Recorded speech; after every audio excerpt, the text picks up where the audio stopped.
frankly, if I lived right now in the Pacific Northwest, I'd be considering moving. Seriously. The gist of it is this.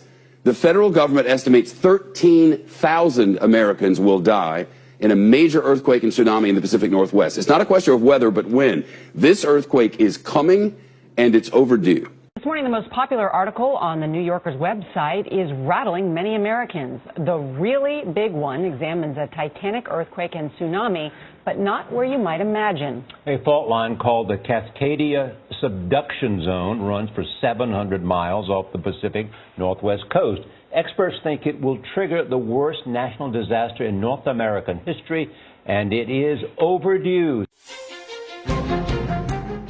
It's predicted to be worse than Hurricane Katrina, worse than the San Francisco earthquake of 1906. Scientists and FEMA, the Federal Emergency Management Agency, are warning of a pending doom for the Pacific Northwest. An earthquake along a little-known fault line that would kill thousands and affect millions. Consider that the magnitude 9.0 earthquake in Japan just a few years ago, remember that, killed more than 15,000 people in the north of Japan and injured thousands of others.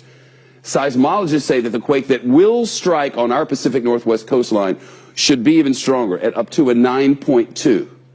They call such a quake a margin rupture quake, and it's every bit as bad as it sounds. Here's the reason for it. Our entire continent sits on the North American tectonic shelf, right? Plate, I should say.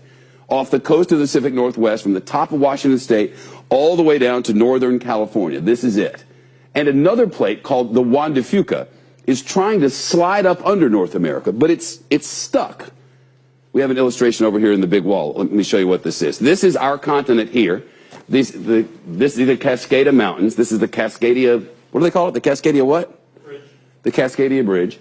I was actually asking him, but thank you.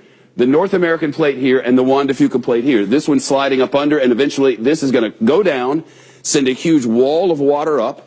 That wall will go all the way over to Japan, and the other will come onto our shore within 15 minutes. And when it slips, it will unleash not only a colossal earthquake, but also that tsunami, 700 miles long, and in some places up to a 100-foot-high wall of water and whatever it's pushing, like houses and dump trucks and schools. Thousands and thousands will not escape. The New Yorker quotes a FEMA official who says, and I quote, "Our operating assumption is that everything west of Interstate 5 will be toast."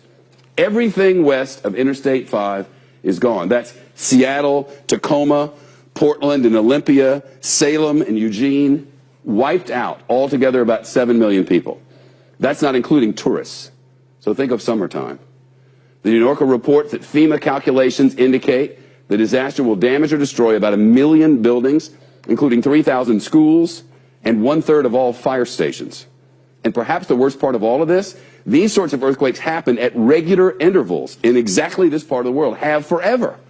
On average, according to seismologists, about every 240 years. So when was the last one of these massive 9.2 or so earthquakes? Well, the last one was more than 300 years ago, the year 1700. It struck in the Pacific Northwest and sent a 600-foot wave of water all the way to Japan. So right now, on average, the Pacific Northwest is decades overdue for the really, really big one.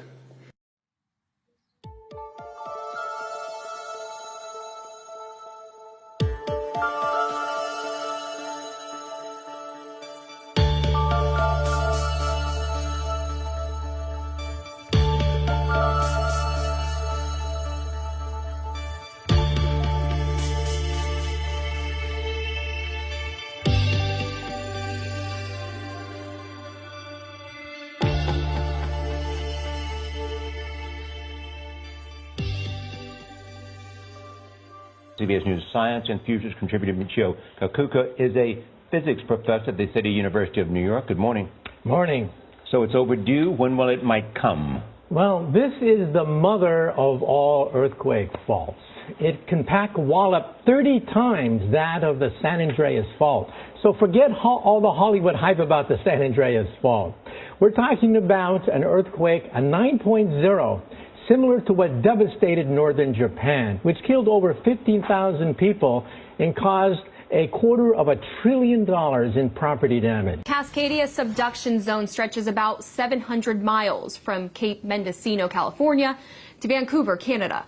Big cities expected to be affected include Seattle and Portland. Some scientists believe the earthquake, when it goes off, will reach between 8.7 and 9.2 on the Richter scale and cause a tsunami. Airmen and soldiers conduct joint training in Washington to support domestic operations in preparation for a natural disaster. As president of the Portland Post of the Society of American Military Engineers, I felt a real need, a real desire to mobilize engineers to help better prepare our region for a Cascadia earthquake. Army and Air Guard elements successfully operate in a joint mission environment. The only way to move supplies and support to stranded residents in need after such an event would be by air. It's really great to see the state move in a direction of supporting domestic operations at this level. It allows us to really be much more dynamic and respond to the state and to our community. The last big one was 315 years ago. We think the cycle time is roughly 240 years. Do the math. We are overdue in this calculation with another big one. We've known about the Cascadia subduction zone for quite a while. It's a serious risk. A big earthquake in the Pacific Northwest could be the worst disaster the country has faced historically.